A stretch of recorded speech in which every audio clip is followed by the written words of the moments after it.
And welcome back to ESL 1 Frankfurt. We are just getting ready for our second game of the day. Of course, our first one finishing with the Chinese winning the opening match against the locals Mouse Sports. We'll move on now to Vici Gaming versus fnatic.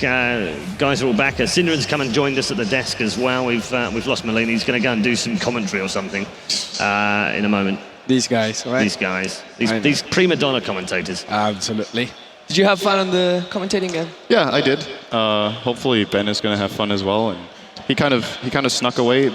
I've noticed one thing about Ben. He's like stealth mode. He's really good at hiding. He generally just hides. So I'm actually really impressed with how exposed he is right now. We might need to take advantage of that somehow. We'll do somehow, yeah. Yeah, indeed. Okay. So, gents, we talked about the big stories in the first match. The big story really is kind of overshadowing things right now in Dota 2, but we're not going to talk about that so much because it's not really our place to do that. But the real crux of it right now, for us at least, here at ESL 1, is the fact that this young 16-year-old, this cheeky little chap who seems to be able to carry his entire team every time he plays, according to No Tail, by the way, not me, he's the center of attention right now in more ways than one, Jacob. It's a very polite way for his teammates to put it, because they do play in a very ego-centered way around him so that he gets all the space that he can possibly wish for. And I think that this is very much the whole team composition of fnatic's strength, that they just make all the space in the world for Excalibur to shine with. And we've only really seen him shine with 2 heroes. So what happens when those 2 heroes get banned out? Okay, I'll say there are actually 3, because you're probably thinking of Meepo and Tinker. That's a good guess. Yes, and there's also the Tiny. His Tiny is not that bad. Isn't it the Wisp from No Tail? Or the Tiny from Excalibur? Yeah, no, the Tiny from Excalibur. Yeah, well, that's a good question, actually, yeah. Just asking. But every time, like, when you have No Tail around you, it's a load off your back, you know? Yeah. But fnatic's playstyle has changed in changing to Excalibur from Mirror. I think, aside from the Tiny strategies, I think we can all agree. Yeah. Yeah. Can you guys think of another standing like that got so much attention from the 4 others he was playing with? Admiral Bulldog? Admiral Bulldog When he was played with very... Navi, I think? Yeah. But maybe. He stood in for Navi. But a couple of times, or was it? That's how he started. Like 2 or 3 games. Not of this importance, not the Summit and DreamHack and ESL 1. Right. Maybe elsewhere. Okay, let's talk about Vici Gaming as well, because they are the other team in this game. It'd be easy to just get sidetracked by the fact that we're talking about this 16-year-old Excalibur coming in from absolutely nowhere. But Vici Gaming, storied team. Where would you place them right now, Jacob, in terms of, we always look at the Chinese team and go, yeah, they're probably ranked 3rd, maybe 4th, maybe 2nd. Where would you put them? It's really hard to say. Worldwide, right now, a top 5 team on a good day, but they can also have bad days where they don't perform as well. Their strategies aren't always up to par, I feel. They have some really, really interesting plays, and they are my personal favorite Chinese team because of how aggressive they've been in the past and how they've run lineups where they had 4 to 5 melee heroes and they didn't care one bit. Okay, Sam, what are your thoughts on this matchup? They have the most impressive support player in the Asian scene, in my opinion. Yeah. Like, I'm such a fan of that guy, FY. He's just insane at using any hero. His positioning, his reaction timing is awesome. They have the mighty Arrow TK. Very scary to play against in the LAN environment. Like, he shouts at you. I think he's flaming. Maybe he's not, but I don't see him shouting, like kind words. And that's why this matchup is particularly interesting, because of No Tail and RTK's past. There was I that actually saw EMS one in Tiki, the ESL. There was this same, the final was Vici versus fnatic, and it was basically No Tail shouting at RTK and RTK shouting back at him. So I'm looking forward to see that revenge. Yeah, I'm not so sure that's going to work down there. I mean, they're quite a way apart on the stage as it is, and there's quite a few people. Oh, trust me, if there are 2 guys that do you think they can can outweigh that? Do you think they can outshout the crowd? You haven't heard our OTK screaming live. He screams very loud. Okay, he's like the son of 10,000 fans in an ESL 1 event. That's what we're going to call it from now. Overall, Bruno, it's a very interesting matchup. Not quite as clear-cut as the last one, perhaps. And do you feel like this could actually go either way?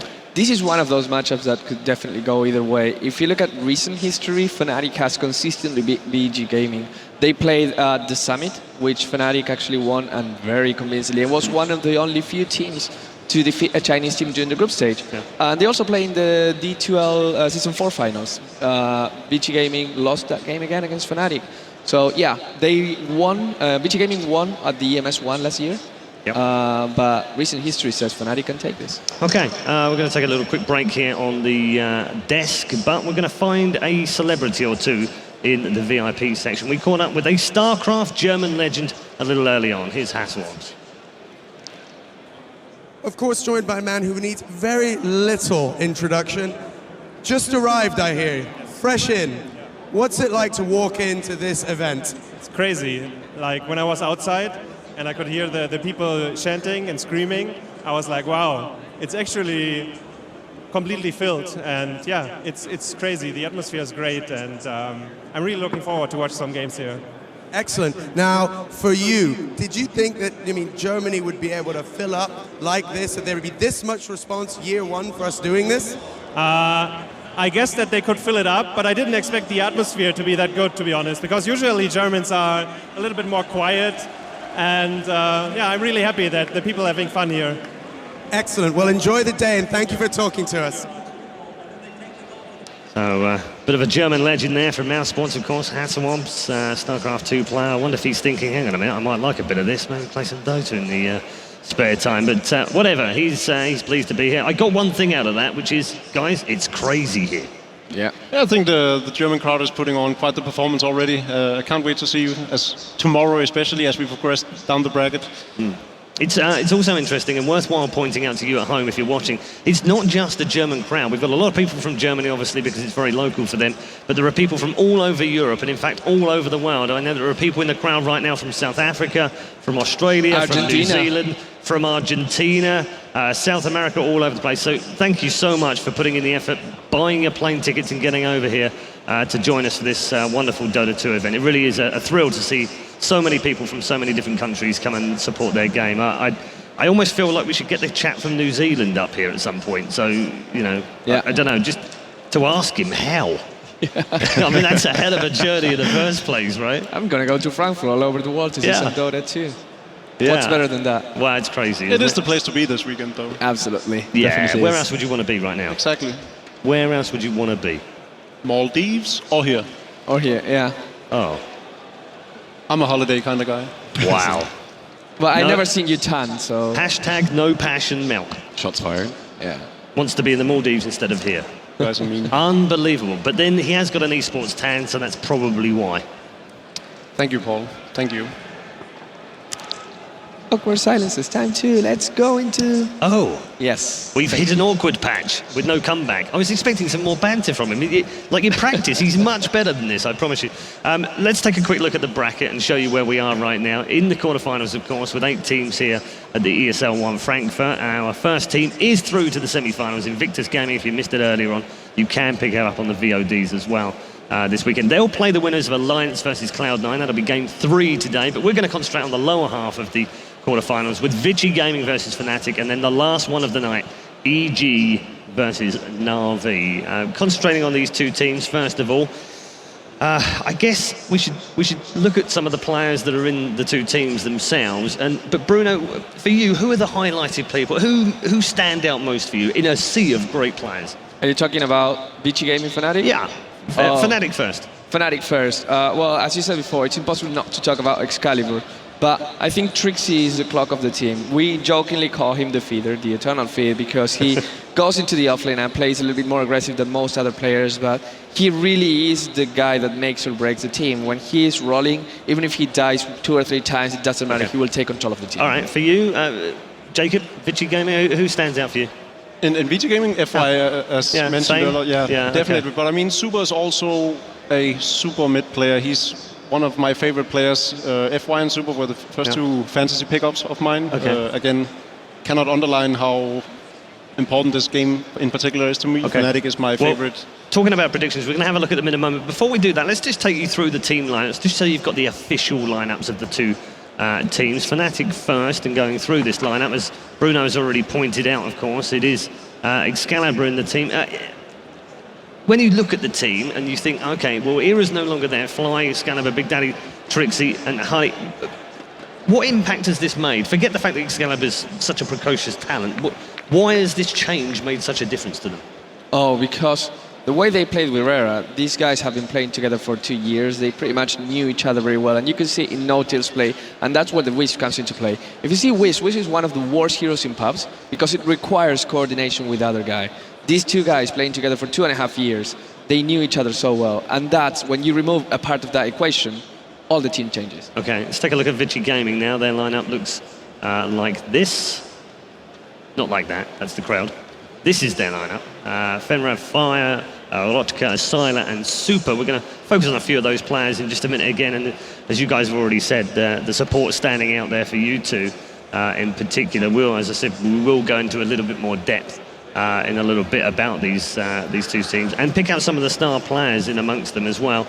I don't want to go into the detail of what's going on with Fnatic right now, but just in terms of the mentality that they have, Seb, how are they going to have to... They're going to have to block that out right now. They're just going to have to ignore what's going on in the outside world and just focus on this, but that's going to be terrifically difficult, isn't it? It might be for, I mean, any team, but I think Fnatic has one of the most, like the biggest LAN experience amongst all the other teams. Sure, they joined the Dota world, like let's say 2 years ago, but they have been playing together for way longer than that. They were playing HON together, and so they have great experience when it comes to pressure, like handling the pressure, and just making sure nothing affects the team morale. So I'm pretty sure they will just get over that and do great regardless. Okay, Jacob, thoughts? Yeah, I think Fnatic is probably one of the teams with the most heart. I think that's fair to say. They've been together, it's all about the friendship, but also passion for the game. And I think they've had a rough month, and they really need a success story, and I think they're going to bring it in these games.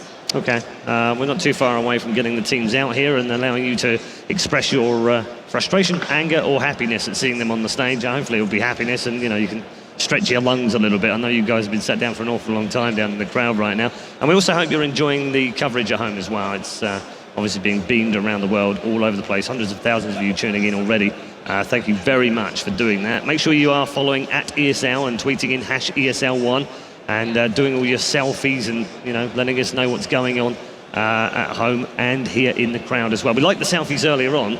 You were particularly enamoured with a few of those. You liked those, didn't you? Yeah. You saw a lot of things, and for people, I think people in the stream cannot see, but if you were in the big screen right here, you'll see pretty much everyone. So if you want to be famous and you want to be in a stadium face, you tweet a selfie, #ESL1, and you will be the face of a stadium. Yeah, no, and it's actually true, because when we came in this morning, we didn't know this was happening, did we? We actually didn't know it was coming in at all. The Alliance fans are out in force by the side of us right now as well. We actually didn't know that that's what they were going to do on the screen. And then when everyone saw it, they were like, oh, that's nice. Yeah, and that was it then. From then on, they were on the way. So we do have the teams on their way out right now to the stage, as you can probably hear in the background. The German announcer has announced Fnatic to the stage. Handsome bunch of guys. Yeah. I think Stevie has to do a little bit of lifting to get in the pair of everyone else because, these guys are really scary. You do not want to pick a team fight in real life against Fnatic. No. And actually, worth mentioning about them is that Hani is a German player, so he's playing on home turf. Absolutely. And I was going to, you were talking about how important no-tail has been. I think Hani, in the recent games, he has been a solid rock. He's been playing so well in all of their games. He's kind of been, I think, the most stable player overall for the team. I think when he has a good game, it really shows. And I'm looking forward to seeing that. And of course, he has extra pressure on him now that it's on home turf, but I think he's going to perform even better because of that. Yeah, absolutely. Right, we're going to take a closer look at some of the players in these two teams. First of all, let's talk about Big Daddy. We haven't mentioned him yet. Big Daddy. Why did he change his name to He changed his name, but it's okay. I kind of like it. Really? It fits him. Really? It fits him really well. I'm not convinced. The daddy part or the big part? Like, I think both? it's a combination, yeah. Okay. Big Daddy, he's a It needs to be said, for cheerful those not fellow. familiar with the name, we're actually talking about No-Tail. Yes. He decided to change his name after he liked it and he started repeating himself and he caught on. But one of the most cheerful personalities in Dota 2. He's a person that's lovely to hang around with and to play with as well. Because he also tweets fun stuff as well. That was the tweet that we were talking about earlier. He's generally just a really, really funny guy. I watch his YouTube, like when some of his viewers cut out his from his stream. That cracks me up every time. That's why he's one of my favorite people. He's also Danish. That doesn't really bonus points. Yeah, that's no bonus bias points there. right no bias there. Okay. Well, while we're talking about him, it seems like he's made a bit of a disappearing act as well, which is why we aren't taking a look at him just now. He seems to be like stealth earlier. What was he? We were talking about stealth. Ben stealthy. I think Big Daddy's stealthy. How the hell does that work? I've heard he's quite the ladies' man, so he might be busy with interacting with the crowd. Interacting with the crowd. Is that what it's called now? When you're a gentleman, Paul. The cool kids. You wouldn't know. No, I absolutely wouldn't know. I've got to learn the ways of the milk, I guess. Bruno, Yes. Big Daddy, Big Daddy. big player, Yeah. but at Small the same guy. time, a small guy. Small guy. But at the same time, how much goes around him in the team? It's actually, I would say, the other way around. Yeah. He goes around the team, and not in a bad way. He's just knowing all the time, okay, this lane needs help, I'm gonna go there, I'm gonna help him. Okay, you're okay now, I'll leave you alone. He is the heart of the team, rotating around and making things happen. And Okay. there he is. Look at that face. Finally. Look at that face. What's not too long? Adorable. That was a big daddy face. That was a big daddy face. Yeah. See, the name Okay. fits him. Well, I'm not going to have that argument. This gets me all over the place if we start talking about this, because I don't think I can control my laughter when you start talking about it. We are going to move on to another member of the team now, and that is Trixie. Also, Bruno, talk to us about Trixie. Well, we talked about him a lot. He's the only professional Finnish player right now. I mean, there are other players playing, but not at a highly competitive level right at the now. top level. So he's there. He's a very serious guy because he has like this presence, but they leave him alone and he makes things happen by himself. Great Nature's Prophet player, great Darkseer player, everything in the offlane he can work with. Okay, Jacob, where do you rank him? Where does he rate? He's not the one that stands out to me in the Fnatic lineup. He's definitely a great player. He's not the best player, if you ask Seb. But I think, like Bruno was saying, he's definitely a really strong initiator for the Fnatic lineup and one they rely on when they need to win. Okay, I mean, I know a lot of Finnish people from StarCraft, obviously, and from other esports as well. This guy is the most smiling Finnish player I've ever seen. He's really always is. happy and cheerful. Yeah, always and with happy. that team, Big who Daddy wouldn't be? softens him up, yeah. Yeah, I think that's probably what it is. Seb, what are your thoughts on him?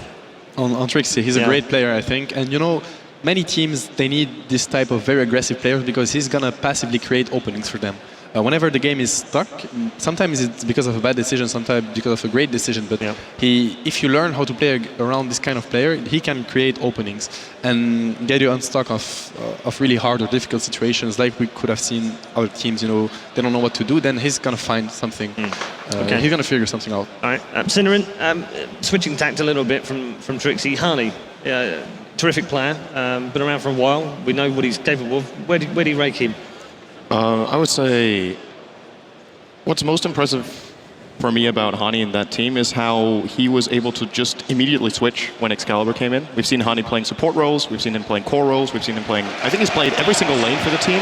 So I think as far as flexibility goes, Hani is one of my favorite European players. He is exceptionally experienced. He used to play in an old MYM lineup together with Melk absolutely. like 10 years ago or two, Wow. I think We started four about 10 decades. years ago. Yeah. Really? He's Is it- probably was one of the 20. most experienced players in this tournament. It's very long ago. You Okay, had so- that so- MYM team in 2006, I think. Yeah. I think it was like 1894. Something around those lines. It was yeah. a long time Your birth ago. year, yeah, that's right. That's right. The year I was born, you two were playing in the same team together, right? Right. In black and white. Dota 0.5. Okay. As you can see, the Swedish crowds, the Swedish flag, I should say, is starting to pop up here and there in the crowd. I was expecting a little bit earlier, but the Alliance fans obviously turning up throughout the day. So we're going to see a lot more of those as the evening gets older, that's for sure. It's Fly, the backbone of the team, also a part of the think tank in the team, I guess. And one of the Say most that? intimidating guys as well, because if you're losing, he just looks at you and it's like, It's like a world champion of Krav Maga. or Krav something. Maga, yeah. He's the guy who should have been called Big Daddy, right? Oh, I like Syneren's idea. I think we might have to do a name swap or something. Yeah. We might have to suggest this to them. We are going to move on. Fnatic, obviously, terrific team, and we've talked a little bit about Excalibur as well already. So there's their five-man lineup. Bruno, where else would we start in Vici Gaming but ROTK? ROTK, I mean, this guy is a legend. And if we were talking about how Trixie plays, I think ROTK is a perfect Eastern counterpart.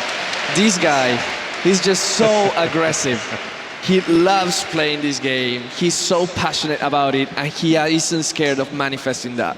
We'll hear him, I swear to you, we will hear him from here. I should explain at this point, actually, that when we're up here, we're sort of on the second tier level, so we're above the crowd noise. It's very difficult with these very, very good, expensive headsets on, thank you, Sennheiser, for actually being able to hear the crowd. We can't hear the crowd that much, actually, so despite the fact that they make a tremendous noise, but you still think we're going to hear him. Oh, absolutely. From where he is on the stage. He has pretty impressive lungs, that's all I'm going to say.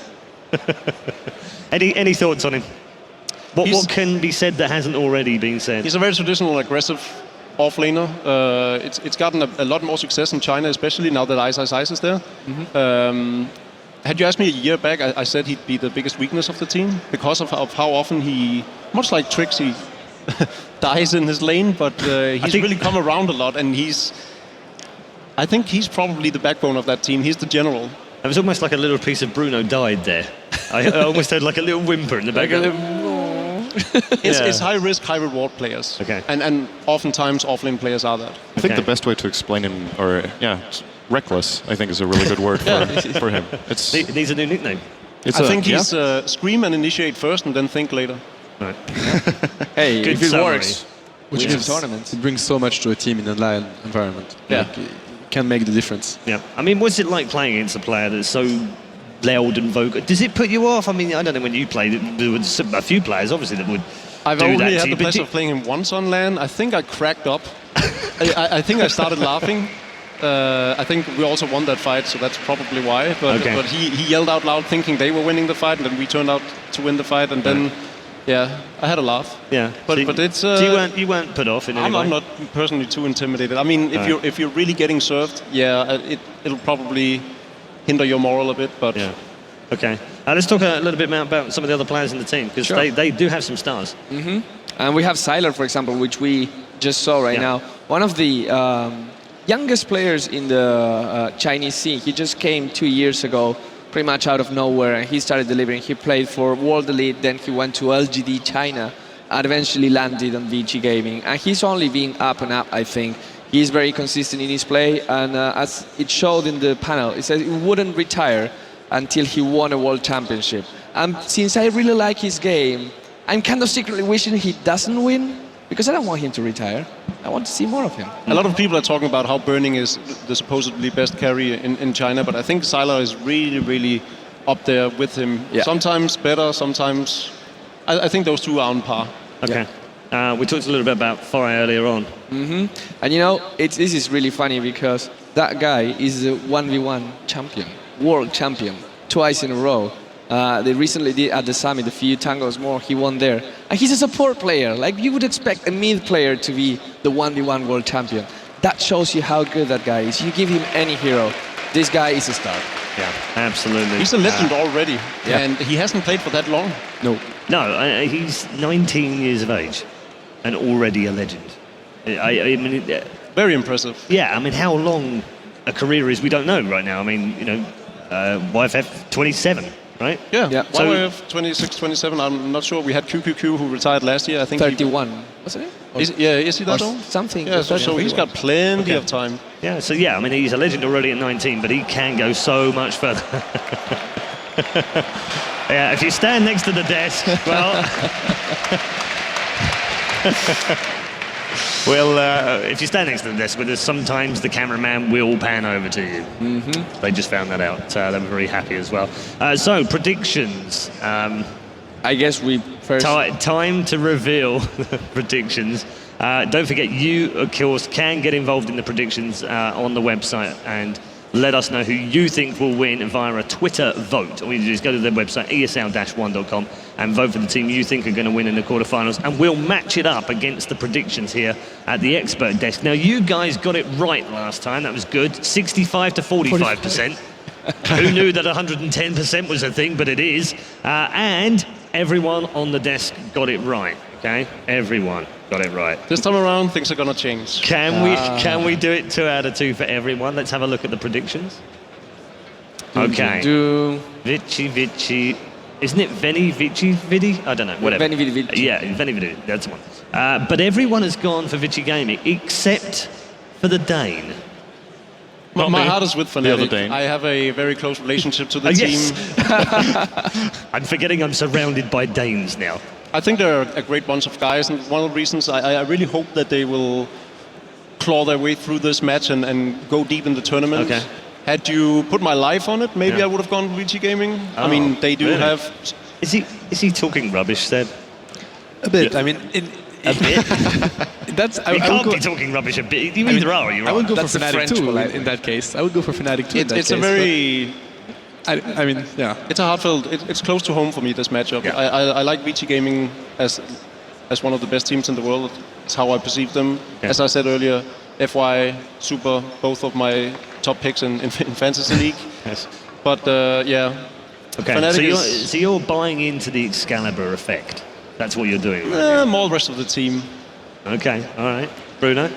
I'm gonna be very blunt here. Fnatic has a lot of things going on in their mind. I think that's going to affect their game. Okay. Hopefully they don't, but Vici Gaming has the mental advantage. Yeah, we talked about that earlier on, Cinder, and there's a...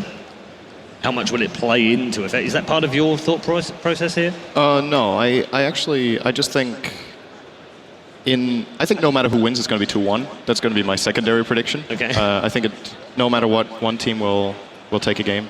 Both teams will take a game.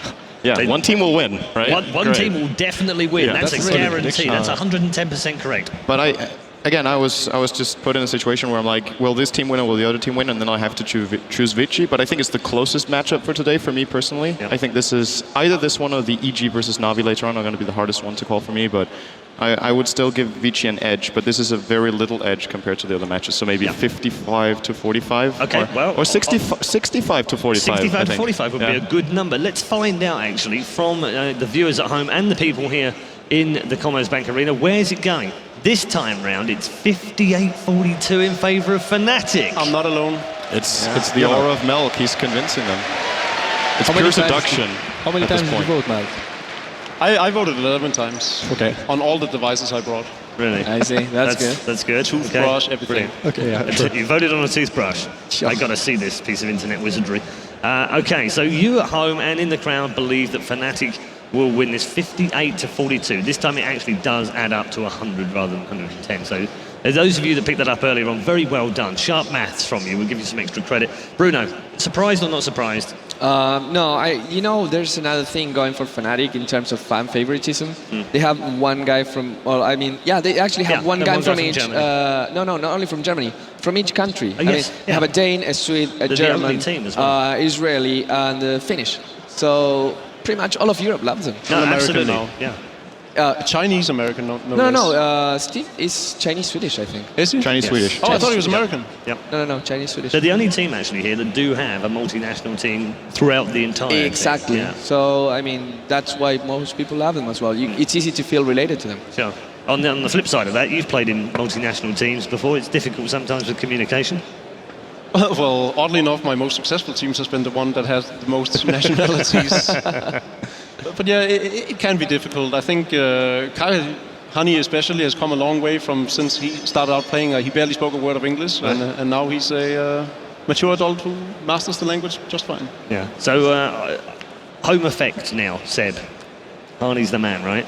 It's obvious to me and you that the crowd are definitely behind Fnatic. How much of a role is he going to play in this, and how much does he get affected by the fact that it's his home crowd? He's got his own German fans behind him. He's going to play a huge role for Fnatic. Like Cinder pointed out earlier, his versatility is just amazing. He can play a roaming shaker with no items, and decide the game on his own. He can play a very based farm hero. He can play basically anything. And I mean, sure, when Excalibur shines, that means he was giving the space to be able to shine that way. And it can be noted, but it's mainly Hani, the rotation from that guy. We need to expect him where he's unexpected. He always finds opening, and it comes down to his great experience of the game. Okay, we're shortly going to get into picks and bans, and I guess just before we get into that, expectations from statistics that I know that you have pored over for the last few months. What have you found for us? Naturally, something when you talk about statistics on Fnatic, you have to talk about the Meepo. Now, the Meepo on support was kind of like hit and miss, mostly miss, and that's why it was picked very, very specifically for them when No-Tail played him. But with Excalibur, they have been doing pretty well. It's not as amazing as one would expect. They're 6-4, which is like positive, but not overly whelmingly positively. That was hard. But at the same time, they know how to use it, and I think this hero can be the key if Vici Gaming doesn't ban it. Right.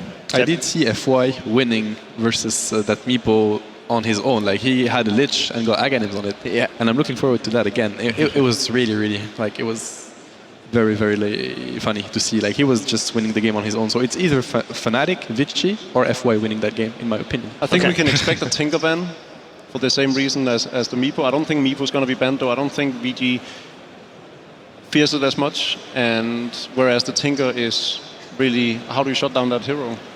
It's very hard.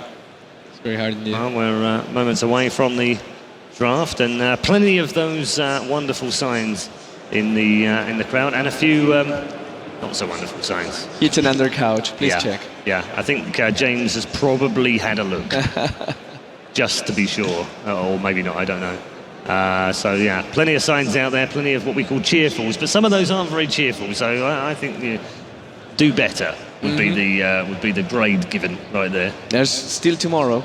Absolutely, still later. Yeah, it's getting later as well. It's getting later. Yeah. I think this place is going to rock as well in the evening, isn't it? Oh, it When the gets darkness magical. Let me tell you that. We've been here yesterday at 12. Yeah, it was quite late. Felt good. So here we go. Well- Draft time. And the draft is underway. Interesting, they actually went with the Meepo ban on top of the Tinker ban. Yeah, Meepo Tinker, and again, I think this is actually acceptable. If you know this guy is known for these three heroes, or like mostly these two, just put him out of the comfort zone. It's a lot of respect, though. Yeah, Not bad. yeah, absolutely. I mean, he is a talented player on his sword. That's actually so beautiful. Look at that. They not only take these two heroes, they also take the Wisp first. And now, with the Wisp there, will we see a Tiny? This is actually acceptable. I mean, for Fnatic? Yeah. Probably. think Vici you has have to to. expect that. Yeah. So Vici Gaming will have to take their time. Of course, this time, as opposed to with IG, they decide to ban the Lycan. And also the Faithless Boy, which is a very annoying off-laner. However, with Bat Rider still there, is it a no-brainer? 5 seconds. He could be. I mean, it's decent versus Wisp, I guess, when they try to split push as two heroes to pick them off. I would really want to emphasize on that Lycan. That Lycan Dire has been either denied or picked every game so far, 100% pick or banned. So this time around we won't see him. But do you go for Wisp counters, or you just get the heroes you want in that case for Vici? I think Enigma could be a strong pickup here. We've seen it time and time again work really, really well against the Wisp, relocate into the fight where you just position the black hole on top of them. But it's also, right now in the current meta, it's a really, really successful hero where you maximize your experience, you get the pushing going, and it adds that element of turning around the game in no time, basically. If you land a great black hole, you pretty much win the fight. Instant Tiny, no hesitation whatsoever. Oh from yeah, Fnatic. Doom got through. That's Yeah, the first Doom time got today. through. Yeah. Doom got through. And Batrider is still in. Nobody wants Doom or Batrider, and it was double banned by Mouse in all three games, so that's interesting. So the way I like to generally look at it, if you want to play against an IO, there's a couple of strategies. Either you pick some supports or core heroes like Milk said with Enigma, maybe you pick Disruptor, etc. You pick some heroes directly to deal with IO, or you play a playstyle. Oh, that looks interesting. That's great. Okay. Oh, nice. Or you get a playstyle that is not so intimidated by the relocate ganks. So you play something that's heavily teamfight oriented, for example. And if you get something like Doom Shadow Shaman, that already says to me, okay, what Vici want to do is they want to farm for 15 minutes. They want to get level 6 Shadow Shaman. They want auras, maybe a mech, and they want to start pressuring towers really early before Tiny IO gets strong. I do remember Fnatic facing an Alliance lineup that was exactly how you described, and they got like Silencer, Centaur. It was really hard to fight it, so I think Fnatic knows how to deal with that massive 5-man team fight. So let's see how Vici deals with that, but the Lich ban is interesting. They want to get lane dominance, in my opinion. Tiny is definitely a scary hero, especially with Wisp support, but he's also very easily kited around late game. So it's not the end of the world giving them this combo, and they can just take it late. They already have the Shadow Shaman where they can take on, like, 10 seconds. have the early game pressure, taking down towers with the wards. They have the Doom to shut down any key specific hero that they need to. If, for instance, Vici Gaming goes into... Reserve time. When you run a Wisp Tiny gets a lot of farm if you decide to avoid team fights, and having a Doom completely neglects. Like, makes it completely useless if he's doomed. Like, Here is no matter what. here is one thing that supports what you're saying as well. Like Wisp, for the longest time, was this very scary hero. At the beginning, it was pretty much only Fnatic, the guys that played it, and then it extended to pretty much everyone. Chinese scene didn't want to catch on. Eventually, they did. Now everyone pretty much can play the Wisp, except for a couple of teams like EG. However, if you talk to teams right now, I was talking to Eternal Envy a week ago. He was like, Wisp is not that scary anymore. You just kill the Wisp. What's scary with Fnatic using Wisp is even more than the hero itself. It's how they use him in the early game. They double lane mid. On the Radiant side, they're gonna cut the trees behind, on their mid lane, behind the tier 1 tower, and they're gonna just abuse stacking. And this Tiny is gonna get huge super fast, and the enemy, the mid hero, for Vici, is gonna get destroyed. So that's, depending on what they get mid, but that's something they should have in mind. And if you prepare you do your homework versus Fnatic, I'm pretty sure they expect this. They know it's coming. So you think Wisp is stronger in Radiant than in Dire? It's way stronger in Radiant than in Dire, that's for sure. I'm actually gonna predict right now that it's gonna be Hani playing the Tiny and not Excalibur this game. And the reason is, a couple of days ago I cast a best of 5 by Fnatic versus Empire, and they ran IO Tiny mid with No Tail and Hani, and they played so damn well. I think that's the most farmed Tiny I've ever seen. Hani's farm was incredible. I think he had treads, drums, ags at 15 minutes.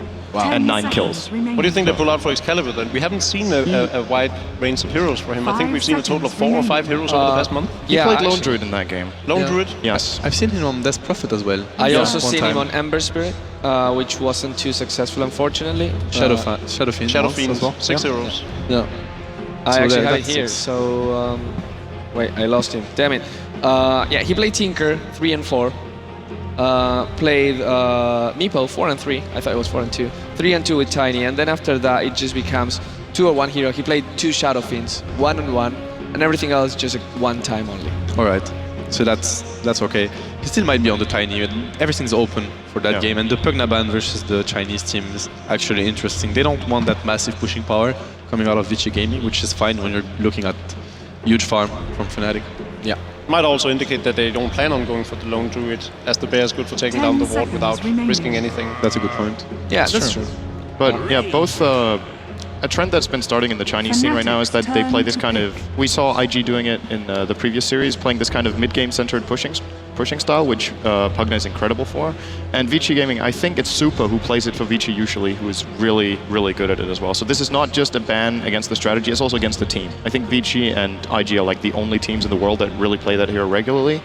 And even though it's not that good against IO Tiny, I think the Crepify as well can actually still be really annoying when you're playing against the Tiny. So they're gonna get the Razor, which is, I guess, both a mid-game tanky hero as well as a counter pick to the Tiny with the static link. Can we say it's a superhero? I mean, Yeah, yes. Couldn't mean the pun, but I'll use it. If it is, and if that Razor is going mid, he's going to be in huge trouble, in my opinion, versus the Wisp Tiny. The burst damage is what kills Razor. It's also safe to assume that ROCK is going to go on the offlane with the Doombringer, right? Yep. Yeah, I think that so. is correct, I think. And the Shaker once again.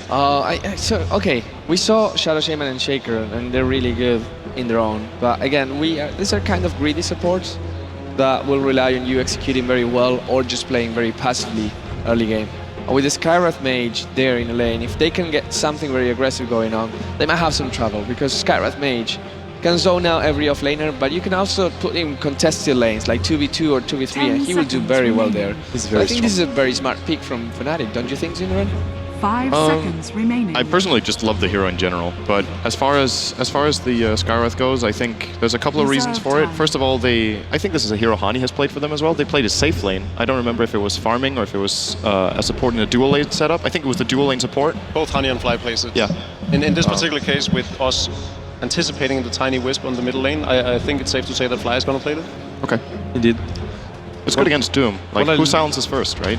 Schwan himself said that the Shaker was, for IG at least, a way to protect themselves from early aggression and lane rotations. So maybe in that case, it's just trying to protect the Razor mid, for example, because when you're going to commit into diving the Razor and the Shaker is just behind with the Fisher, might turn out to be an awful move to do so.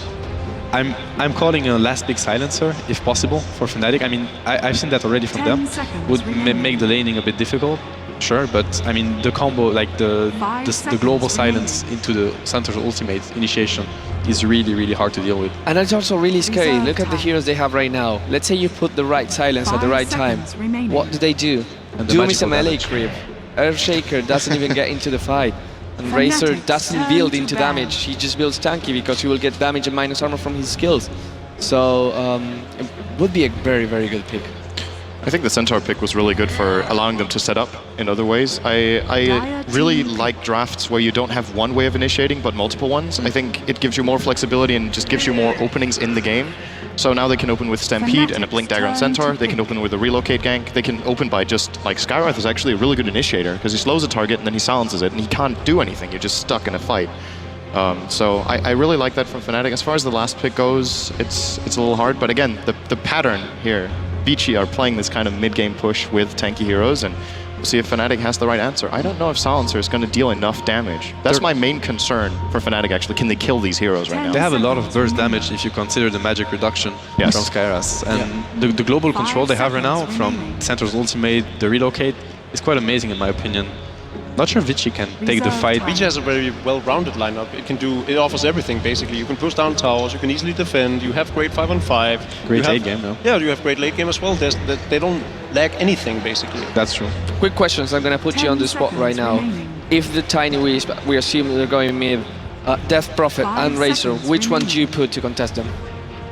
Would be Death Prophet and just spam out and like try to protect yourself. Yeah. Okay. Last pick Mirana. Last pick Mirana for Fnatic, and our lineups are set between Vici and Fnatic. Ladies and gentlemen, it is time for our second quarterfinal of the day. It's Vici Gaming versus Fnatic. So let's join our commentary team this time in the hot seats. It's Merlini and Capitalist. Thanks so much, Paul, for that introduction. I'm Capitalist, this is Merlini, and I cannot wait, man. We're getting the second series underway, Fnatic versus Vici Gaming. Merlini, I can't, like, this is EMS all over again, man. These two teams facing up against each other, so aggressive in their play style. We're going to be seeing some fireworks in the first 20 minutes. Who do you favor in this matchup? Well, we already had our predictions. I know I was favoring Vici Gaming just because of everything that's going on with Fnatic. You? I said Fnatic. I mean, I'm kind of on Milk's side. Honey was our old teammate, though, so we would be slightly biased. All that personal bias coming into play. But, hey, man, I completely understand. Fnatic are a great group of guys. And honestly, I think that, I'm not sure which one of the analysts said it, but this has got to be one of the closest matches of the day. It's Fnatic. I mean, both of these teams have such a signature play style in being ultra aggressive. Right? They always come into every single game with a specific kind of strategy that really comes online about that 15 to 25 minute mark. I mean, Vici Gaming have to be one of the most aggressive teams in the Eastern scene. So for me, I'm looking at this draft and I'm going, it's all about the laning phase. Like, Vici Gaming have this really, really well-rounded lineup, but if they get stomped in the laning phase, they could all go downhill from there, especially with supports that need a lot. Very, very greedy supports on their side. Running into each other. Oh no! Fenrir gets caught out by the arrow, and that's going to be your first blood easily as the double edge comes in, cleaving through him, and Big Daddy is going to be your first blood 30 seconds before the horn blows. Beautiful play there from our Mirana. Excalibur showing that, you know what? He is not just a Tinker or a Meepo or hell, even a tiny player. He can do so much more. I think if Fnatic wins this game, it's going to really get into Vici's head because there's the Tinker that you had to deal with, the Meepo that they're also ridiculously good with, and Fnatic with Tiny Wisp, I mean, that was way before Excalibur's time. Yeah, honestly, when I saw that you put Fnatic, I really had to rethink it. I was going, you know what? I've watched Fnatic, and they've been practicing so many other heroes. We saw them play Lone Druid. Excalibur played a Lone Druid. He was practicing SF quite a bit. He even had a Death Prophet game, even if that didn't go so well. In the past, they've been showing that Excalibur is a strong enough HUD player that he can do more than just play his signature style heroes. And they're such high skill cap heroes that why not? When you make that first rotation into some other type, it's not a surprise that Excalibur can shine. We're going to see early on a little bit of Fissure blocking going down, making this lane a little bit easier for ROTK. It's going to clash right in front of his tier 1 tower. Beautiful setup for ROTK to be able to get a lot of early experience. Trixie, meanwhile, has had a very good start with an early block, though he's going to be dealing with a rather dangerous lane. The hard disables of the Shadow Shaman mixed in with the damage drain of the Razor can make for a lot of easy damage over time. I just don't think they'll be able to kill him, though. And looking at the get-go, Vici does not have the upper hand in many of these lanes. Death Prophet, traditionally very weak in lane, but paired off versus Tiny Wisp. If she dies once, it's going to be a really tough game for her. Centaur, probably tanky enough to even fend off maybe level 2 Static Link. Maybe once they get up to level 5, he'll have some troubles. But until then, I don't know. It's looking good for Fnatic here. Yeah, I mean, earlier on, you've got one of the best harassers in this Fnatic lane. So even though ROTK did have that start where he had the Fisher block and everything else, it's still going to be that constant harassment of the Skywrath Mage where you're able to blow your whole entire mana pool just to be able to force ROTK to burn through every single bit of regen he has. And man, I just keep going back to this middle lane, waiting for them to provide the jump. Now, it's obviously probably not going to happen till level 4, level 5, but even early on, they can easily be able to just throw out some tosses. I mean, that's the beauty of having a Wisp Tiny combination. That mid lane is that Wisp is able to grab that early bottle, maybe get a little bit of rune control, and just constantly harass any hero they're up against. I mean, even some of the tankier heroes have a hard time dealing with that constant toss spam. FY looks like he's trying to save Super in the mid lane, and ROTK has just been running around on bottom. Fly's been attempting to zone him out, but doesn't have the mana pool to sustain it. Yeah, arrow's gonna come in. That will be able to land on ROTK. Beautiful one there from Excalibur. He's gonna follow up with a Starfall and easily Starstorm finishing it up. Big Daddy once again claiming that last hit as Fnatic.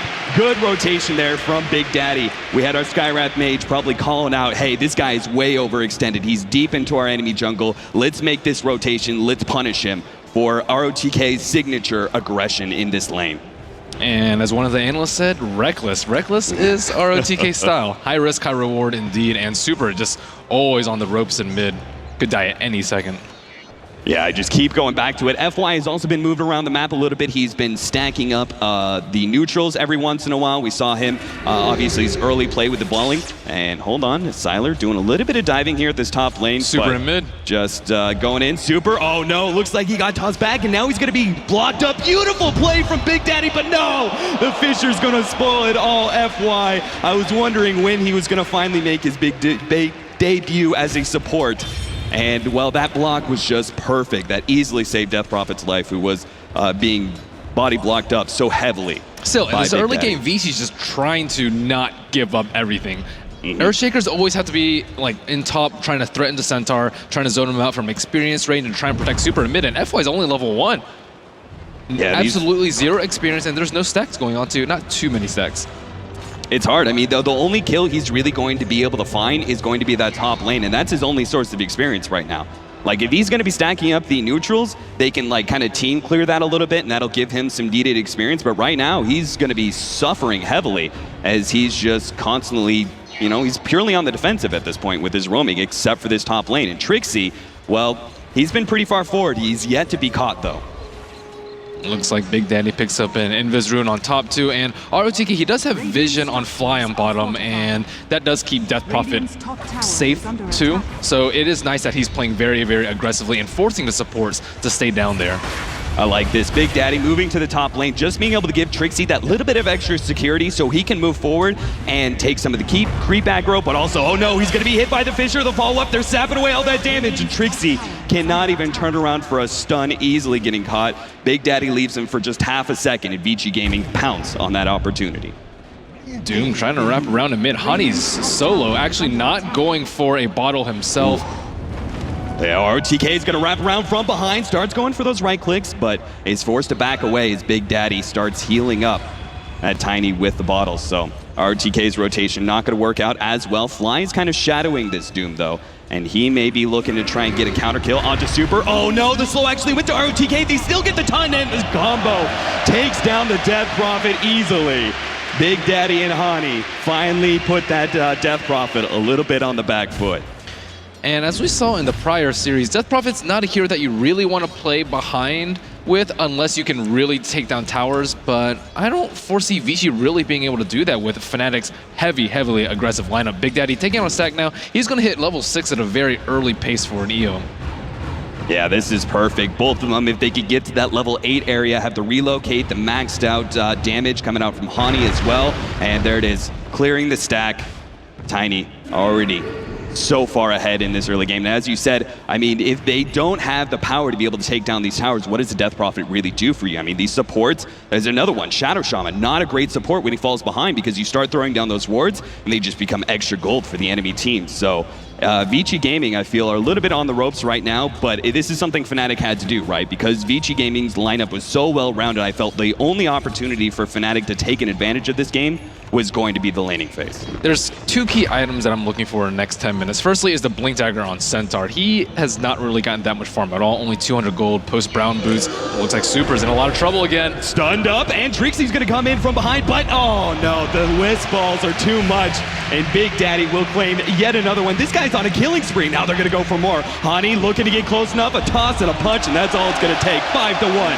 6.5 minutes in, and even looking at a couple more. FY gets a little bit low, the rest of Vici Gaming are getting close, and they're just taunting Fnatic, saying if you want to fight, go ahead. Dive us under this tier 2. ROTK already silenced up, and now with the extra damage, Hani will be able to burst him down. Trixie, his damage being stolen, but the Moonlight Shadow's going to come out from Excalibur, and they should be able to get themselves away. Trixie just barely living through that last bit of lightning damage from Sylar. Oh, they're going to toss him in the stun! They get it! Oh, beautiful play! Reckless as all hell, but it worked. They got the kill on the Razor. It might have given up the Centaur, but well worth the exchange. That's a very significant kill for Fnatic because they need to delay Vici's 5-man. Eventually, they're going to get the mech on Razor, and they're going to start 5-manning, taking down towers with Rasta Wards, with the Death Prophet, and Fnatic needs to be farmed enough to overcome that, or at least farmed enough to split push the sidelines. Hani in mid gets hexed up. Hani waiting for that last nuke from Super, but wasn't online in time. Trixie trying to get that double stun. They're going to be silenced up, and Fenrir will go down. Super already stunned, and Hani's going to come in, providing an extra stun. Super turns around, let loose the nuke, but he falls. Hani will be able to live. The heals coming out from Big Daddy keep on saving Hani, and it's working so well to Fnatic's advantage. 9-2, 8 minutes in, and it almost looks like, Merlini, that these guys will be the ones taking these early towers. With the advantage that they have now, they can just turn this into constant fighting, and even though they don't have the traditional pushers for it, I bet they're going to be the ones taking all these tier 1 towers off the map. It's so extremely difficult for Vici to come back from this sort of poor early game. Doom is super broke. Razor not going to get his mech. Earthshaker is level 2. Both heroes on Fnatic, at least their supports, have their ultimates up right now. And how is an Earthshaker, which is Brown Boost, going to deal with this at this stage in the game? And with the aggression, if they start taking down those tier 1 towers, where does an Earthshaker find any form of recovery, right? He's not a very fast farming support hero. He's one of the weakest in the game in that regard. So if you have a poor laning phase, if you start losing that map control, like what, you're just relying on tick gold in order to get your Blink Dagger, that's not going to be enough. Even though that tick gold got a buff a while back, it's just not going to be enough for this Earthshaker to provide a big impact in this game. So I completely agree with you. C-Fly making a rotation to the top lane. Is this going to be where we see that first reveal of this mid combination? If only Vici Gaming. Oh, looks like, oh, they're going to jump for FY here. The ward has been countered. Turn around, Fisher. Beautiful setup so far. As Fnatic keep on pursuing, they're still going to be able to get this kill, or will they? FY actually manages to juke the toss there, and the relocate's running out. They're going to go back. Super was forced into an ultimate there, so it's a trade. Both ultimates going down for their mids, but Fnatic, man, FY juking through those creeps. That Centaur helped him out so much. Tiny just could not find the toss. Yeah, he was just being super greedy there. He could have easily just stun tossed. I think he was looking for a little bit more. There goes that toss combination. Oh, look at that magic damage. The Skywrath mage, it wasn't even necessary, man. That ultimate was just the icing on the top. They're showing, hey, it doesn't matter, man. If you get this Death Prophet big, if you have just a Doom or even a Razor who's able to get a couple extra life points, this magic damage is still going to be enough to easily combo you down in 2 seconds flat. And this Doom pick by Vici is kind of falling flat too. Like, who exactly do you Doom? Centaur already front loads all of his damage. You don't really want to go on him. Skywrath, he just dumps his ultimate from really long range. If you don't Doom the Wisp, he's just going to heal somebody up. And at the same time, they don't really have too much catch either. How are they actually supposed to kill somebody when someone gets doomed? Shadow Shaman just can't sit there and shackle. Well, they need to take towers down. I think that's Vici's take it back into the game, but at this point, they can't even really come up past their T1s, let alone past the river. Yeah, they can't go for those 5-on-5 team fights. They can't like actually push into Fnatic. So what is their only option? Just trying for the split push. Shadow Shaman with the ultimate on one side. There's a maneuver on bottom. Excalibur. Oh, Excalibur is going to be doomed up, but the Centaur ultimate goes off. This is going to allow Excalibur to get a little bit of room and will be enough. as there's no follow-up from that bottom lane. So they blew quite a bit there. They see 3 heroes revealed in the bottom lane. And that means this mid lane can be aggressive, and the relocate bottom, oh, they're gonna try and catch out FY. Another Fissure comes out, but the arrow will be able to land, stopping anything else. ROTK, beautiful teleport timing away there, but 2 supports getting caught. The side of Vici Gaming in this bottom lane looks like they're gonna go right back to mid, and again, even though they don't have those pushers, bit by bit, they are beginning to force down these tier 1 towers. This is getting real ugly real quickly, and it's kind of the same thing where IG drafted that like heavy 5-man strat, and they just never got to the point where they can actually 5-man because they just lost the laning phase so darn hard. Yeah, look at that net worth. 5,500 for the Tiny, 4,600 for Excalibur, a player that we have yet to really talk about because he's just been on his own in the bottom lane free farming. And the one time that Vici Gaming tried to stop him from free farming, they couldn't even get that 1 kill. In fact, they even got countered. So looking at this, well, Trixie, I was kind of hoping to see like a really fast Blink Dagger for him, but it looks like he's almost going to like, he's trying to build a little bit more tank, has the Ring of Health, and this is going to significantly delay his Blink Dagger, but if they can still claim some of these tier 1 towers, he'll still probably have it before that 20-minute Well, that's mark. a ridiculous thing about Fnatic's lineup. They're only really using a couple of tools in their arsenal right now to actually get kills, which is like tossing, Centaur in, and relocating, but they have other tools too. They have Moonlight Shadow, which they haven't really used offensively yet. They have the Centaur Blink available to them in probably a couple of minutes if you wanted to save up for it, but looks like he's just going more into defensive build with a hood. Yeah, I mean, you gotta love the Tiny Centaur combination. I guess it means you never have to go really fast Blink Dagger because you always have that kind of free blink for you. Hani's gonna pop another stack here, and he is getting big fast. 12.5 minutes in, and another tier 2. Well, we already had the tier 1 tower go down at top. They saved both of the ultimates just to be able to take this tier 2. But I really feel like Fnatic could have stopped that. And instead, they're going to go for a little bit of a split push. They're going to try and take this middle tier 1 tower. But I felt like if they actually made the jump before Vici Gaming gets set up on a tower, they could win that fight. The problem is, once you have those wards set down, and once the Death Prophet ultimate is popped, it's too dangerous at that point. Yeah, it's too much risk. They don't need to risk anything when they just need to wait for Vici to get out of position, wait for them to commit to something that they don't really want to. Styler, well, he's already got his mech as well as the phase boots. We have just phase boots on Super. Hopefully something is flying out to him soon. Yeah, you're going to see probably a quick Yules for him just to be able to deal with, I mean, if he's got the fast enough reactions, right? He can stop maybe the Tiny combination, dodge the Avalanche, or maybe even dodge the Centaur stun. So there's a lot of opportunities for him to use that. He has no Yules. HP though. He has 910 HP. He's really like, if he doesn't actually hit that defensive Yules in time, he's screwed beyond. I mean, belief. it just sets him up for an arrow though, sets him up for an Avalanche or post-toss. So I don't really like the Yules build this game from him. It will buy him a couple seconds though, but is that really enough? He's just gonna flop in these fights. Yeah. Aghanim's already finished up, well, almost finished up there from the Tiny. So he's looking good. It looks like Trixie's gonna be going for a pipe.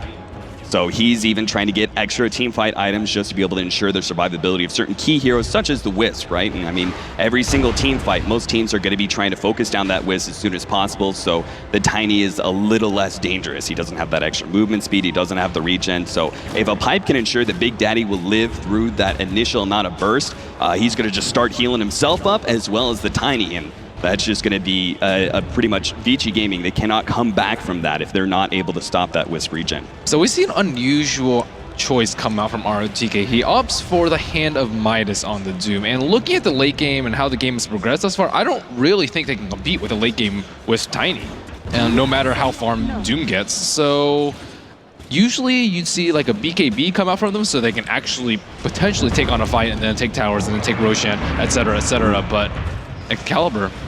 Yeah, that was another trying to set up the Fissure stun into the Doom, but they know every single time they do that, there's going to be the disengage provided by the Centaur ultimate. So it's not only that, they have to worry about overextending into a relocate too. That's true as well. We saw that last time. Vici Gaming are going to try and go for this tier 1 tower, already setting down the wards, and now we're going to see the true strength of Fnatic, whether or not they flop here. Arrow's going to be able to land on ROTK. They're leading out some of that burst damage already from a distance, but interception there. ROTK could not get, he got off the Doom, but Trixie ends up getting denied. Beautiful play. Hani trying to get himself away from the 4-man of Vici Gaming. They're a little too strong, but their tier 1 tower, stay alive for now. Half of the wards are up. And look at Hani, he's already healed up. He's gonna come around from behind, leads with the stun. Avalanche doesn't do too much there. Now he's gonna be caught as some of that physical damage from Super does the last bit of damage necessary. And Sylar will also push in. Looks like they got that tier 1 tower. Vici Gaming, that was quite the comeback from there. I mean, you lose that team fight, honestly, I'm ready to call GG right there. This is something Vici Gaming, they have to make these pushes work for them because that's how they're gonna get the Shadow Shaman as well as the Earthshaker, those greedy supports into those positions that have their mobility items. That was a questionable choice from Fnatic. I think they thought that Vici would be careless and didn't have sentry wards, and then they realized they had sentry wards, and they still decided to go in. They could have fought in a much better position on the left side when they actually saw Doombringer in the mid lane. They could have taken a 4-on-5 there at their T2. That's a much better position than taking a 5-on-5 at their T1 after Vici gets a couple of tower kills. So Fnatic, they should just be split pushing and taking down towers. Tiny already has Eggs. Yield Scepter is finished up for Super. But again, we've already mentioned that may not pay off as an item if he's initiated on, if he's surprised at any point. And this may be the perfect moment. We're going to see ROTK as well as Super farming up the jungle. Here comes that relocate and the Centaur ultimate also going off. They're just going to suffice themselves for ROTK, but the rest of Vici Gaming are in a position to be able to defend. Skywrath Mage ultimate going off, finishes off Fenrir, and Big Daddy gets thrown onto the Doom, which will be able to ensure that Big Daddy, no, he doesn't live. The relocate doesn't go off in time. Super bottling up, should be able to survive that last hit, but Sylar, well, he's being chased down by Hani. Last hit, not quite enough. He gets away at the same time. Looks like our Death Prophet got out while the Skywrath Mage overcommitted himself in an attempt to get that kill. Hani actually had stun and toss on cooldown after, when the relocate happened. It was like maybe 8 seconds or so on the Avalanche and 2 seconds on the toss, so they weren't actually able to get a clean kill on the Doom. Yeah, and that kind of lost team fight means yet another tower is going to go down on the side of Fnatic. They're going to blow the glyph for now, but I suppose with these, it's so early into the game that everybody's already back up. They're going to be able to get to this tier 1 tower in time. It's going to take a little bit of damage here and there, but it should be just fine. Still top of the net worth though, both Hani and Excalibur, despite the last couple of fights they've lost. Take a look at that gold graph though. It has definitely dropped down quite a bit despite the net worth still being in the favor of Fnatic. And it's because this gold is more spread out for Vici Gaming. Fnatic's still ahead in experience though, which is a little bit surprising to me. Yeah, and now the not having the Blink Dagger on Centaur is really hurting them in these team fights. If Tiny can't actually get a Talos on Centaur, their initiation is just so sloppy that they have to walk into spells they don't want to. A Static Link from Razor, maybe a Bad Fissure from Earthshaker, and maybe a Hex from Shadow Shaman, and Fnatic just being out of position in these team fights. Do you think Fnatic need to play a little bit more passive now that they've got the Aghanims up for the Tiny, right? And if he just sits and farms, they don't have to play more passively. They just need to pick smarter fights. Right. Like they have had opportunities where, okay, they can get away with a clean kill here, clean kill there, and instead they're going for like the 70% ones where it will be a one team fight instead of the 90% ones.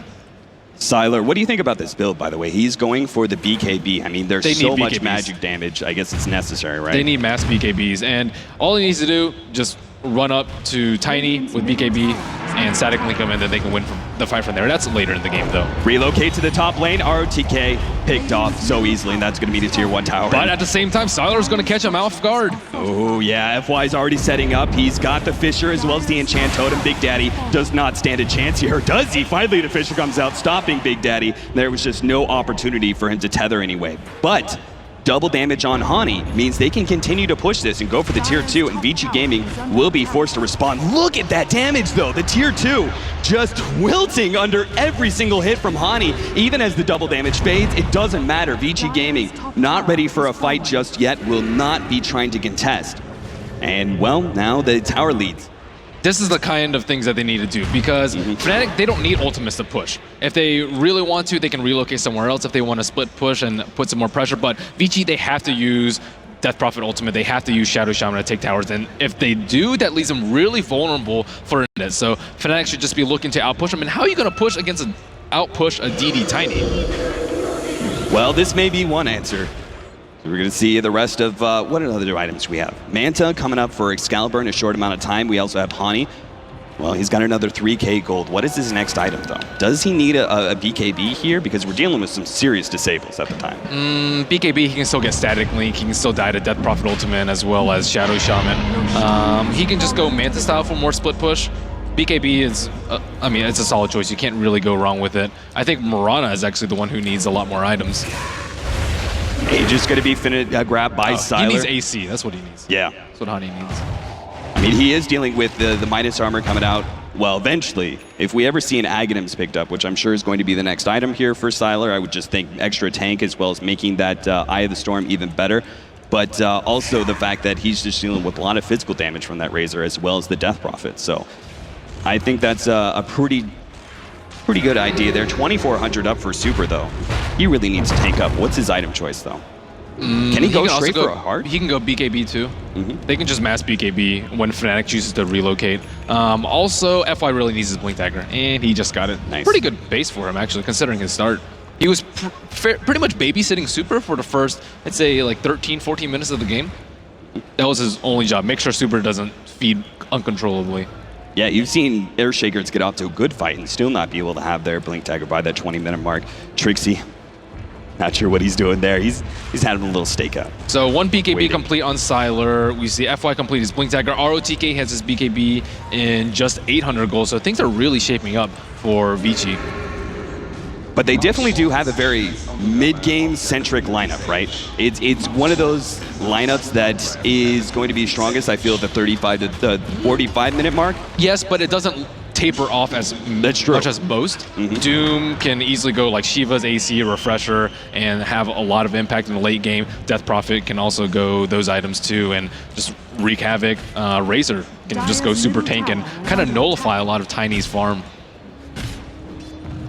16 to 8, 22 minutes in. Trixie's going to be caught off guard by the smoke rotation there from Vici Gaming. Ultimate goes off, Moonlight Shadow, but the Doom was able to snag Trixie, and he is done for sure, though. That cost quite a bit, though, for the side of Fnatic. Not only did they lose their Centaur, they lost Moonlight Shadow as well as the Centaur Ultimate, and still didn't manage to save their Centaur. Yeah, Fnatic's actually really scared to relocate into that, and this is where the threat of the Airshake. If they go in right on him and Tiny doesn't BKB in time or BKBs preemptively and doesn't get tethered or whatnot, they could be in for a disastrous fight. And I mean, they had a really good lead, and they just kind of threw it away in a couple of fights. Not the slow and steady leads that you see the Chinese teams accrue. And I think, well, speaking of the Chinese playstyle, I feel that what Vici Gaming are doing right now is one of these signatures, which they're not using. They see this advantage, right? But they're not jumping the gun at it and really like, oh, we got to push. Vici Gaming are still sitting back. They're still letting Fnatic hold some of the map control, but they're waiting for their key items. They're content to sit back, farm, and finish up what looks like going to be a BKB for Super, and maybe additional tank items for some of these other heroes. Fenrir, how's he doing? Well, he's been buying most of the wards. Obviously, they're going to prioritize the Blink Dagger for the Earthshaker, but now that he has it, Shadow Shaman could also start investing in a Blink Dagger of his own. I feel like the initiation is going to be the keyest part. If they can actually jump on some of these squishy heroes, the support heroes on the side of Fnatic, the Skywrath Mage, the Wisp, even the Mirana, all very squishy heroes, all which can be taken out in just a moment's notice, especially if they have one hero being taken out and then another being doomed up. All of a sudden the fight's 3 versus 5 and Vici Gaming just steamroll over them. Super kind of beating out in mid. And it looks like Skywrath probably going for a Bloodstone Rush. No Blink Dagger or Force Staff from him. Oh, no. The blink in from FY. Big Daddy was able to snag that double damage rune and tether himself away just in time before the smoke rotation can come in from Vici Gaming. And that means Fnatic, well, they see 5 heroes mid, they're going to be able to spread themselves out. You look at Excalibur, he's already just kind of, oh, look at this, beautiful. The relocate, non-typical relocate, not trying to pick off any hero kills or anything like that. Instead, they're going to go straight for this tier 2. So even if Vici Gaming are able to claim this tier 2 in middle, which they're committing the Shadow Shaman awards, so they should be able to, they're still going to make a good trade for their side. And hell, even force Vici Gaming back, possibly. Oh, they're going to get damage on the T3, and they already used the Rasta wards. Oh, they're a little scared. Don't want to fall into anything. Instead, they may be able to get a deny onto this middle tier 2. Trixie's going to be the first one for it. Super. I don't see why they didn't just get damage on the T3. That's free damage. It's not like they have a tree or anything to heal it up. Eul's Scepter's going to go on to Trixie here, not able to blink away in time, but Sylar's already been stunned up. There goes that Skywrath Mage ultimate, bursting him down real quickly and now disengaging. They already had Super blow his ultimate. If Fnatic can just stay away from this fight, big win for them. They took away the Aegis, Death Prophet ultimate down. Vici has to back now. There's no way they can say ROTK narrowly missed an arrow. I mean, it's not that big of a loss for Vici. They lost to Aegis, so what? It was going to expire in 1.5 minutes. I think they kind of dodged a bullet there, because if they TP back, they can get caught out by Centaur or one of the other heroes, and that was a very, very precarious position. I do agree with you, though. I mean, it's maybe coming into the whole best of 3 single elimination, Fnatic not feeling as aggressive as they want to, playing a little bit more conservatively with not going for that tier 3 tower push. Then again, they are dealing with that quick jumper FY, one of the best supports in the scene.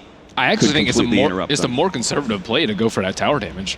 Because if they TP back, they have the risk of losing a fight there. It's not like Vici's going to continue. They already popped the roster wards down. Death Prophet had maybe half the duration left. There's no way they can push high ground with that. They don't have a great high ground lineup if they're behind. Well, Vici, 3 out of 3 BKBs now complete for them. Shadow Shaman, as you said, still working towards that Blink Dagger. And Vici, what they need to do is just kind of take it easy until next Roshan. Don't give Fnatic too much room, but also don't let them take their towers. And Fnatic, they have very good map control right now. What they did just then, which is relocate when Vici's 5-manning split push, get Mirana to push the side lanes, that's exactly what they should have been doing as soon as Vici started clumping up. And took them about 10 minutes to realize that, hey, we probably shouldn't fight into Death Prophet Ultimate and Rasta wards. Yeah, I feel like right now the Fnatic, that's one concern for me, is you mentioned all the map control that Fnatic still holds at Vici Gaming. I agree with sitting back and waiting for the Roshan, but how are they really going to be able to retain this map controls? Because it seems like Fnatic are normally one step ahead. I mean, they've gotten caught a couple of times here and there from some of those smokes, but otherwise they've always been able to Centaur ultimate or leap away just before the actual gank comes in. And then Fnatic, after seeing the reveal of Vici Gaming, so many heroes in one position, they immediately go for the split push. Like Mirana's in one side, the Tiny Wisp combination is in another side. It's so hard to deal with this split push effectively. Yeah, I mean, they can just 5-man. Oh no, Trixie, he made the jump in, instantly hexed up by Fenrir, and now here comes all that physical damage. Super and ROTK, both gonna go blow their BKBs as Fly looks like he's also gonna go down as Vici Gaming just run him away. Hani and Big Daddy both came in with the relocate, but they didn't even find a single kill, and they will be able to relocate themselves back to bottom lane, where they will continue their split push because they just lost 2 heroes. The worst thing they could do is let Vici Gaming just 5-man down the mid lane. Top tower is under attack. Trixie should not be dying this much. When ROTK has died in the off lane, it hasn't been really, really crucial deaths. Oh, FY.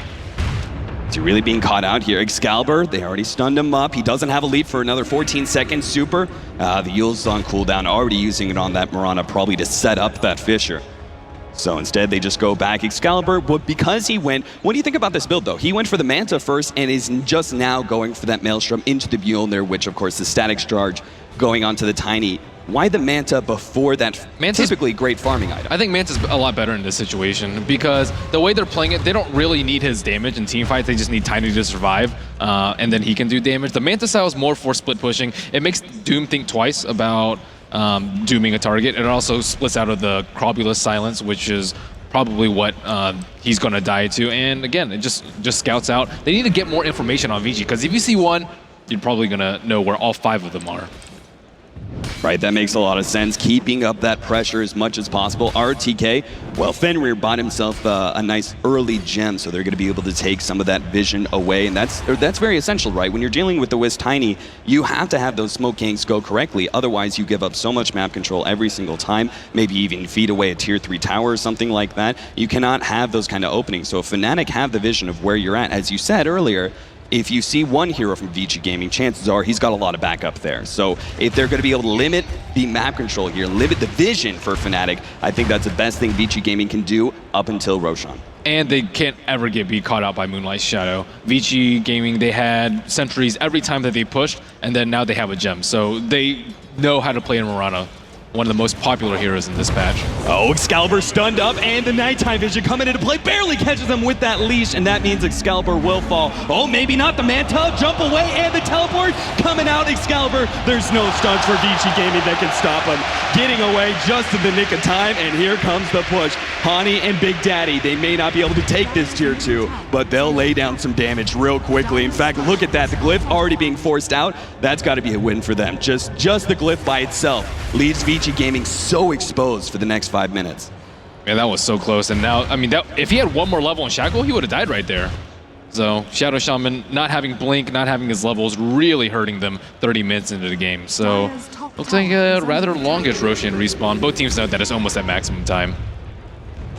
Some of the other items coming up. Hani, for example, has finished up his Assault. Cuirass is going to go straight for this. Yule Scepter leading into the follow-up. Disables Trixie, tries to counter-initiate. Hani already jumping in. Fenrir will be taken down. He's trapped inside the wards, though. Not great for Hani. He's taking a lot of damage from the Death Prophet. Big Daddy will also fall as Hani now tries to make his way out, but even though he had a little bit of pipe cover there, it was not enough. 2 heroes go down in exchange for a tier 2 and a support pickoff. Obviously a win for Vici Gaming, as now, well, you said it earlier, man, it was a long Roshan. Both teams realize it, and Fnatic just gave themselves just a huge disadvantage. They're going to try and split push where they can, but I'm sure they realize what exactly is happening. They just focused so many spells on Hani right there. They doomed him and they ward trapped him during the BKB. Great play by the Shadow Shaman there. I actually thought he was going to die before he was going to get any spells off.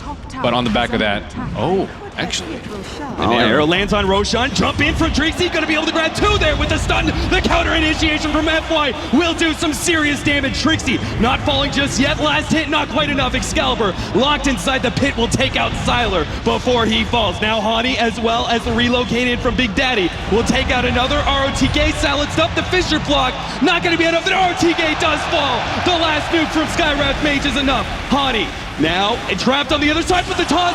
Maybe Fnatic. Have they caught him out? Fly's gonna go down. Oh no, Hani. You're just killing your own teammate. He's gonna turn and fight Sylar though. He doesn't have any extra disables. The rest of Fnatic back themselves away. Roshan is so low, but who's really going to take it here? Vici Gaming willing to contest. The sun lands on Sylar, and with the combination, taking him down super. He's getting a little too close. He doesn't have that ultimate. What damage can you really lay down? They're trying to control this Roche pit without taking a single fight. Vici Gaming, they're relying on this block up, but FY, he doesn't have enough mana. He's not going to be able to do anything. Hani's already been doomed up. Chasing away super as much as possible, now turning on ROTK. But where's the disables? With Hani doomed up, they don't have anything. They're just being kited around super, getting low. The last hits for Excalibur, not quite enough, but the nuke's gonna come in from Skywrath Mage, sealing that deal. ROTK trying to get out. There goes our Shadow Shaman. Trixie's diving in deep. He finds another. 4 heroes go down, and Fnatic with a double kill on Fly. Forget about Roshan. What about the Rax? What a masterful team fight from Fnatic right there. And Hani, yeah, the Razor might have killed this guy right there, but he got rid of the static link, and that's really what he was aiming for. And then after that, once the BKB's down, easily mopped up the Razor. And Razor's just not farmed enough at this point to compete with Hani. Looking at net worth is just ridiculous. Unbelievable. Have Fnatic just actually won this game in just such a short period? We have pretty much no buybacks coming out from the side of Vici Gaming. They didn't have anything prepared for this. Losing a team fight so close to home, and suddenly a 2 racks advantage the way of Fnatic. 33 minutes into this game, and they're going straight for the throat, man. Now going for another tier 3. 20 seconds left on both the Death Prophet. Vici Gaming, they have to initiate here. Fenrir already going to be taken out by Skywrath Mage. Now Sylar's left alone, sapping away the damage from Hani, as they're just trying to distract all of Fnatic away from this Rax, but really, what can you do? Sylar is solo. He has to go back from the fountain, and there it is. GG called from Vici Gaming as Fnatic. The analyst said Vici Gaming, almost every single one of them was on the side of Vici, but Fnatic have just taken that game 1 advantage. Standout performance, I think, from Hani that game. And, of course, the Wisp. No tail. Absolutely. Big Daddy making big plays. And I have to say, another one, I mean, Trixie, I know he was being really aggressive and sometimes got caught out quite a bit, but the laning phase went well for him. Pipes seemed to work out after they finished it up. They had all that mid-game expansion, and well, I have to say I'm really pleased with Fnatic. It seems like they're on point. So guys, we're now going to see what the analysts have to say about Fnatic's win over Vici. Yes, thank you very much. Back over at the analyst desk, we're just taking a deep breath after that one, because the game seemed to be slipping away from Fnatic after a fantastic start to the match. It just seemed like Vici were biding their time, waiting to get back in, picking their fight sensibly, and then suddenly, Bruno, Fnatic just explode. It was just all about that Roshan fight. Vici Gaming wanted to stop that Roche, wanted to get it for themselves, and they tried so much, and they lost so much. And I don't really blame them, because at some point it seemed to go in favor for them. And with Roshan so low, you know that if you deny that to the Tiny and you put it on one of your heroes, then you suddenly delay the team, the match for 10 minutes, and suddenly it's another game. But because they lost so much, Fnatic rode just straight to victory. Yeah, absolutely. Yeah, Jacob, exciting end, but it escalated quickly, right? I mean, Fnatic took a huge gamble and they bought back on 3 heroes, I think, in that fight, and they really needed to win that Rose fight. Turns out they didn't even have to take down Rose; they could just take down Vici Gaming and end the game. That's the power of Tiny Wisp. I think when you commit 2 bans to just one player, and you forget about the biggest strength of the team, that's where it goes to shine. I was actually going to ask Seb about that. Do you think there was too much respect in the bans? The thing is that, like, now they might ban Wisp, and they're going to have to deal with one of the best Meeple players in the world, and the same goes for Tinker. So they basically have to ban 3 heroes in 2 bans. I mean, I don't know if I could... I can't do that. Maybe we can call Iceberg and try to it's very add hard. the 3rd ban in the first phase, right? You got to be a very good drafter to ban 3 heroes in 2 ban. Like, very good drafter. Yeah. What have you got here as well? I want to be the Juggernaut Lich, so I found that at the Game Legends desk. I'm just going to wear that for the rest of the day, I think. Unbelievable. If there's anything that Carmack can't get involved in, I'd love to know what it is. I'm sure if there were a football game going on right now, he would have an abusive sign in his hands and be telling everyone. Yes, Carmack, of course, from ESL. And I don't know, we've lost it really on the analysis desk. It's gone real downhill. It's an extreme improvement, Sam. Yeah. I know you were wearing my... Oh, put it back on. Come on. Put it back on. What a disappointment. With the mic though, so... Oh, he couldn't talk while he had it on. Oh well. Good attempt though, well done. Yeah. So there we are, game 1 already done. Almost time for game 2. We're going to take a quick break. When we come back though, we'll see whether Fnatic can wrap things up and claim their place in the semi-final, or can Vici Gaming come back on the comeback trail and make it 1-1? We'll find out soon.